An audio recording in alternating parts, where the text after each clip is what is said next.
Over the past few months, videos like this one have been posted to YouTube by the Provincial Archives of New Brunswick. They're videos of different routes crisscrossing the province taken between the late 60s and early 70s. Finding these tapes, categorizing, labeling, and posting them online has been a long-running project by the Archive's Rob Gemmell. He's been working on them for years, but they've only recently received a lot of attention online. So I decided to pick them up and drive along one of those roadways that was captured more than 50 years ago to ask him where these videos came from and why they were made in the first place. This is part of a government series from the Department of Transportation. So they did highway surveys visually with basically running up and down all the major routes of the province for about 6 years, from 1969 to 1975. To basically, it looks like they were visually surveying the highways so that they could, I guess, get an idea of like what they needed to do with them, because a lot of them were dirt roads.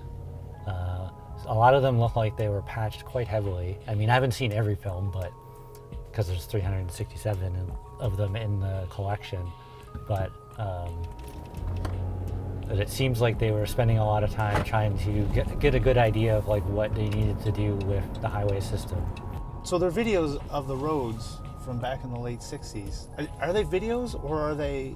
So they were shot on 16 millimeter film camera in a time-lapse fashion. So they would, much like what we're doing right now with the cameras, but very more rudimentary. Basically a 16 mil film camera that would take a photo every so often and advance the film automatically, and then they would just keep driving up and down the highway. So we're going down Route 105 right now, which is Main Street on Fredericton's north side. When you look at the video from over 50 years ago and the drive that we're on now, what jumps out at you as like major differences? Most modern buildings don't exist. I've seen some of the stuff, like a lot of these houses still were standing, but like the biggest difference, you see a lot more gas stations, a lot of variety of gas stations. Yeah, you saw like Shell's, Texaco's, just general stores and all together. But you've put them online on the Provincial Archives YouTube site, and people have really responded to them. It was quite crazy to think that like I wouldn't have thought that it would get that many views that quick, because it almost accumulated like that many views in like 2 or 3 days. And I was like, I was expecting maybe a couple hundred, or yeah, it's like very surreal, I guess.